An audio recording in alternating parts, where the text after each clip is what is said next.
Hey y'all, welcome back to my YouTube channel. If you're new here, my name is Carrie, and here on Caring with Carrie, we talk all things kids.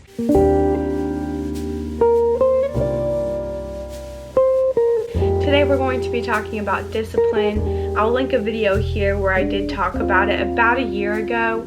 As far as what I do with my nanny kids, I wanted to talk about discipline in general, disciplining as a parent, disciplining as I hope to discipline this little one here. So let's just hop right into it. I will say right off the bat, I have not had any children before this little one here. So yes, I am coming from a perspective of just the babysitter or the nanny or whatever. And I think some people can kind of discredit that and say, oh, you just wait till you're a parent.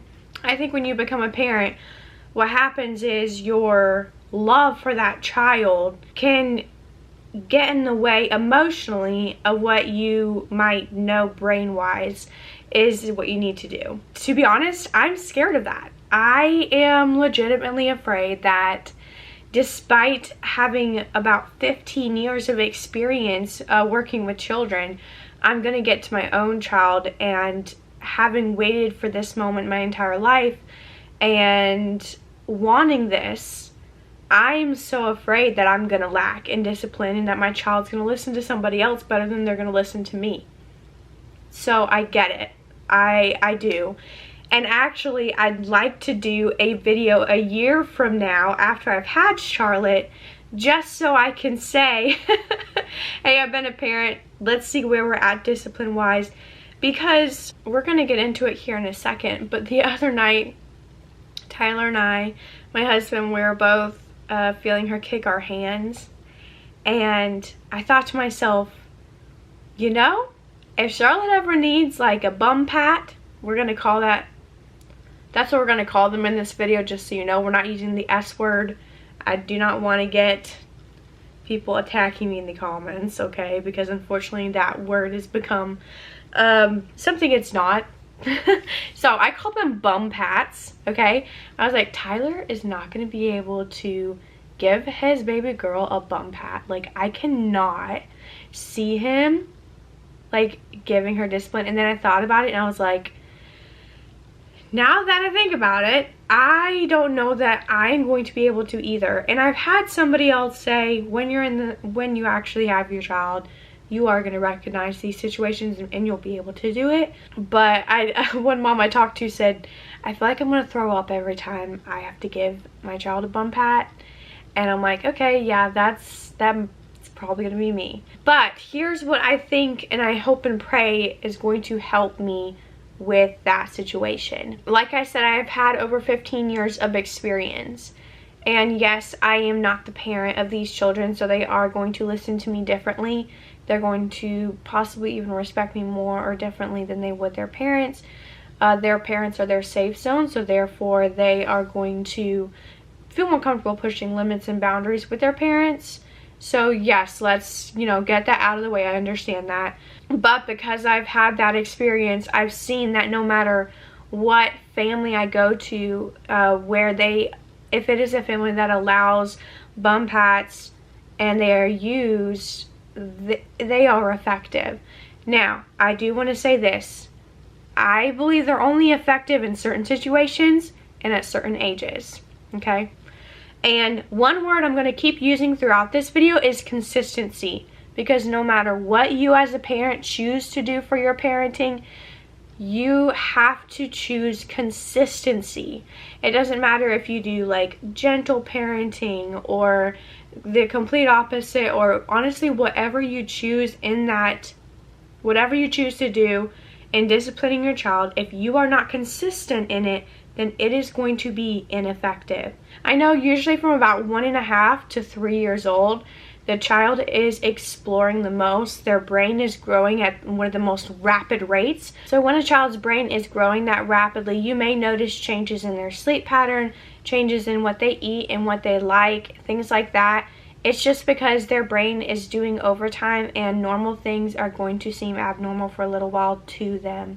So yes, a lot of big emotions are going on in your child at this time. And emotions play a big part of discipline.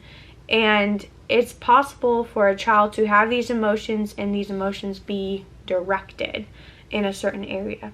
So first I'm going to talk about bum pats and get those out of the way. Number one thing, a bum pat should never, ever leave a mark, okay? A true bum pat is just to get the child's attention. And if it's on a bare bottom, which I don't know that I've ever done that, I would feel uncomfortable doing that. But if it was on a bare bottom, then you should only see like maybe at the most red for less than 30 seconds. And that's it. You shouldn't be hitting your child anywhere else. Their bottom is the squishiest place on their body, okay? It's just a lot of fat, and that child is going to come to understand that getting a bum pat is getting their attention. You're like, okay, I'm creating pain for my child. Yeah, for like a split second or two, you are. It's just a few seconds of pain. Your child may cry for a very long time as if they were in pain for a lot longer than that, but I can tell you it's going to be their feelings that are more hurt than the actual pain. Here's where it's important. You can either choose to get your child's attention using that method, and your child experiences a few seconds of pain at your hand, or they experience something far worse. When your child is defiant to you, when your child says no to you, these are ways you would use a bum pat. When your child is ignoring you, not listening to you, these are situations in which you would want to use a bum pat. Because if you were ever in a situation where your child is going to run out in the road in front of a car, they're out of your reach, they're out of your grasp, you can't run and get them in enough time, they're not listening to you because they've never been trained to listen to you, they've never been taught to hear you, listen to you, that child could face something far more traumatic than a couple seconds of a sting on their butt. That is why this is so serious. And again, it has to be for defiance, outright disobedience, okay? We're not talking like kids being kids. You shouldn't be spanking a child for every little thing. I prefer to use timeout over spankings unless it's one of those things where if I tell a child to do something and they tell me no right away, bum pat, okay? If I tell a child not to do something, they're making eye contact with me and they do it again, bum pat. Now I'm going to tell you why they're doing that in just a second. Be consistent with it. Don't say, do you want to bum pat, or the S word, do you want that? And like use that as a threat, okay? Your child needs to know that that action happens when they make a certain choice, and they need to know that it just like happens, that it's not one of those things where they can choose whether it happens or not. You've got to stay consistent. So don't be like, you do this or you're going to get a bum pat. That's threatening your child. Your child emotionally does not need to be threatened. They need to know they can make their own choices, but they've got to make choices that are going to be ones that don't equal a bum pat. And they are going to learn what choices those are, all right? So here's the next thing I'm going to say. Any child is going to search for safety and security in boundaries. If you have no structure for your child and no boundaries for your child, they are constantly in a state of feeling unsafe, which is why they may feel like sometimes they're just constantly pushing your buttons. They're looking for those boundaries. When you have a child that is doing something and you tell them to stop doing what they're doing, and they look at you and do it again, in that moment, you're upset, right? Because you're like, how dare you? I just told you not to do that. For them, that is their way of finding the boundary, okay? Does it still require a bum pat? Yes, it does, because that's how the child knows, okay, boundary there. I can't do that again. I can't say no. I can't backtalk. I can't throw a fit. All these things, boundaries, boundaries, boundaries. They're limitations. A child thrives within boundaries and limitations. If you've ever heard of children who have no boundaries or no structure, and you've hung around them for any length of time, you'll figure out real quick how much of a pain these children can be. And it's not because these children are the pain themselves, it's because that's how their environment has created them to be. They constantly feel unsafe, and so they're constantly looking for a boundary, looking for somebody to stop them. And trust me, when you have a child that goes from unstructured to structured all of a sudden, you are going to have a transition period. The child is going to fight that because, you know, maybe they've been getting their own way for a long time, and maybe they've been used to their way of finding a boundary, and now by you setting the boundary and by you setting the limitations, now it's there for them, and that's frustrating to them because that's new. So understand that when you apply these methods, it is not going to be a day-night difference, you know, 24 hours. It's going to be all fine and dandy. Your child is going to experience a transition period if they have not had structure or boundaries up until this point, and you decide enough is enough, my child needs to respect me, my child needs to obey me, and I'm setting boundaries for their safety. Okay? So whether, like, you may think your child does not like it, but they actually do. Okay? A child needs that structure, they need the boundaries, they're constantly searching for that safety in the boundaries. That is why they tell you no and back talk, because they want to see, okay, where's my boundary here? If I do tell mom no, what is she gonna do? They need to know that, hey, if I tell my mom no, she's like, I'm gonna get in trouble. But then there are parents who let their child say no, and so then the child has to be like, okay, so at what point is my boundary? So then they start arguing, right? Then they throw a fit, because when you are arguing with a child, they get frustrated, so then their emotions are involved, and a child's emotions are not ever controlled. You can't control a child's emotions. The child doesn't even have the brain power to do something like that yet. You can't expect a child to just control their emotions, all right? 3-year-olds, okay, they can stop the fuss if they're truly just like fussing to be whiny, all right? So, like, just take what I say knowing that, okay? But I'm talking about, like, when they're in that mode of back talking, and then they're gonna throw a fit, like it's always gonna escalate, because the child is going to escalate in order to find that boundary. Now, when the child realizes that the boundary is up here when they're escalating, guess what's going to happen every time? That child is like, my boundary is here, I can go, this is my boundary. There's no issue with me being in between here and this boundary up here, right? So if you train your child that they don't get a bum pat, they don't get timeout, they don't get in trouble until they have escalated to here, they're going to escalate here every time, because they're always searching for that boundary. They're always looking for that safety in that limit. So if you are consistent as a parent and you say, every time my child tells me no, automatic timeout. Or bum pat, because in the moment sometimes it's an action thing. Every time that my child does something that I tell them not to do, automatic bum pat, automatic timeout, whatever you choose, you have to stay consistent. Don't allow your child to talk in timeout, because then the child thinks that they can start arguing in timeout. That's another way of them looking to push the boundary, okay? They are not allowed to try to argue with you either, okay? Because that is, again, just them looking for the boundary. So if you say no and the child is arguing back and forth with you, they're pushing the boundary, they realize the boundary's here, then they're not going to respect you, because they're not going to take you for your word. You back here said no, but then you kept arguing with your child. That teaches your child that they can't trust you for your word. If you tell your child no, it needs to mean no the first time, not the second time, not after arguing. You've got to be consistent with that. Again, any discipline method that you choose, if you don't have consistency, your child is going to be acting out all the time, trying to find that consistency, trying to find that stability, that safety.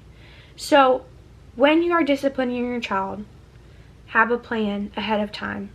Just have a plan of, okay, when my child throws a tantrum, when my child throws a fit, when my child talks back to me, when they say no, when they won't do something that I tell them to do, when they do something I tell them not to. Make a list. Sit down and make a list and think of all the times that maybe your child, you want them to be respecting you in that time and they haven't been. And then right next to that list, write what you plan to do. Okay, if my child is having a meltdown, if they're in public, I'm going to remove them from the situation. I'm going to give them time to calm down before I talk to them. Just put yourself in their shoes. If you were to the point of being so upset that you were screaming, you think somebody trying to talk to you is going to help you in that moment? No, they've got to process those emotions. Again, a lot of it is hormones. But in that moment, you shouldn't be trying to bribe them.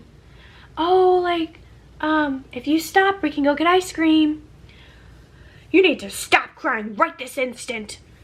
You need to be all done. Ever heard these things before, or have they ever come out of your mouth? In that moment, all your child needs is space and to know that you're there. Okay, so scenario. Let's say your child is having a meltdown. In a public place, they need to be removed. So unfortunately in that case, that may mean you're getting kicked, but pick them up, remove them from that situation that is embarrassing for them, it's embarrassing for you, and you need to do something about it rather than just stand there and try to talk them through it, because talking in that moment is not going to help. It may mean you need to abandon your cart in the store. It is what it is. Take them to a spot, take them to your car, or someplace where you're going to have seclusion. A tantrum is not the time to give a bum pat. In that moment, their brain is overridden by their emotions. They are not going to respond well to anything. They just need time and space. So take them to the car, don't buckle them in the seat, put them in and turn on the car. You get in the front seat and don't say anything. That child will eventually calm down and get tired. Then maybe you can talk to them. You know, sometimes they just need to process those emotions. Now, if your child is hitting you in the middle of a tantrum, or kicking you or physically hurting you, that is a bum pat, and then you need to sit them in a place where they are not to get up from. Time out. Whether that's in your car or whatever. Wherever it is, pick a place that they have to stay seated. If they get up, put them back. If they get up, put them back. If they get up, put them back. Okay? Consistency. You're like, oh, my child doesn't stay in timeout. They will if you keep putting them back in. They get the idea. They found the boundary. They feel safe. They have limitations. I've only found bum pads to be effective in the 1 to 3 year old range.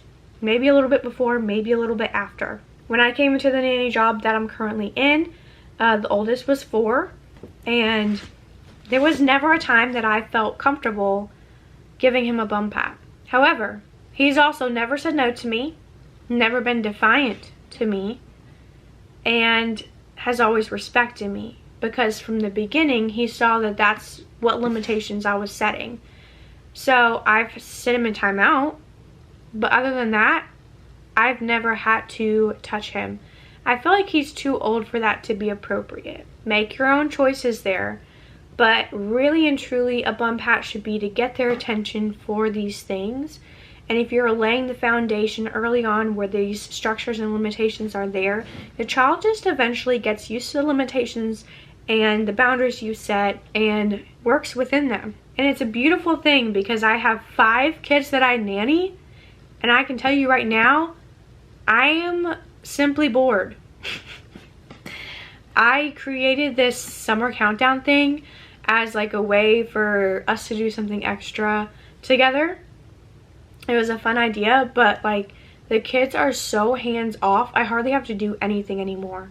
This is also in part because I trained them to be independent from day one. If I honestly needed to, I could be in another room the entire day. The children could prep their own breakfast, snack, lunch, put themselves to bed for a nap. Like, seriously, I'm not I'm not running like a boot camp or anything.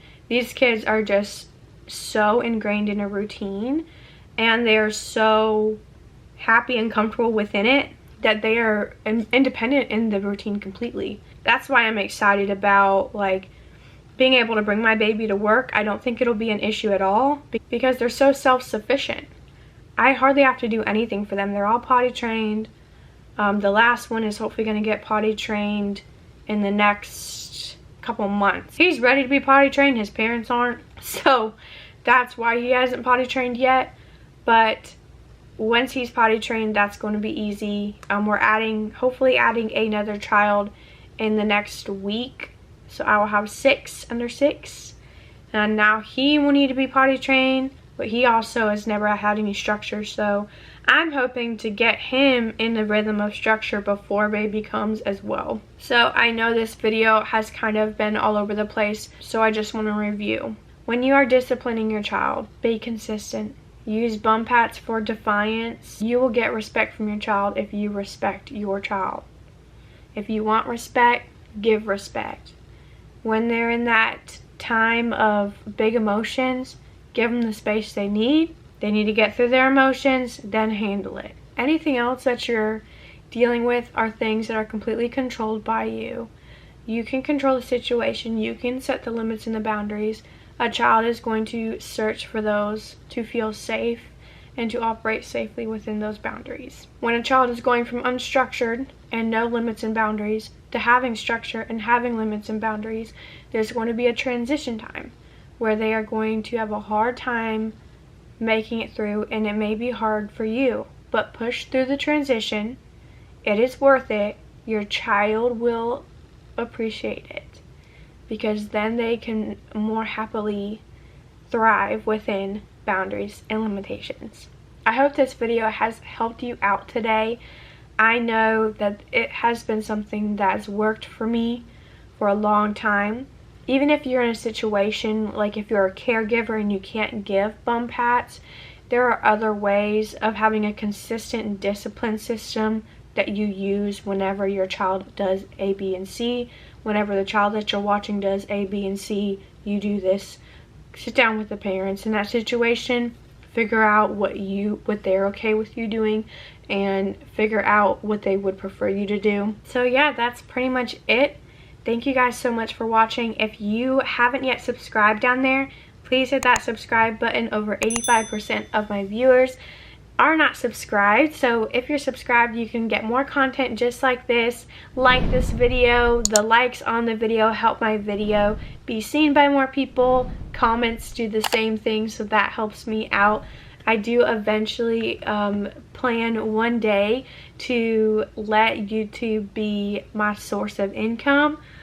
Not going to be anytime soon, but whenever I'm no longer needed as a nanny with this family, I'd like to stay home and be a foster mom. So I know that it all starts here with you guys, the ones who view my videos every single time. Thank you. So appreciate you. See you guys next time.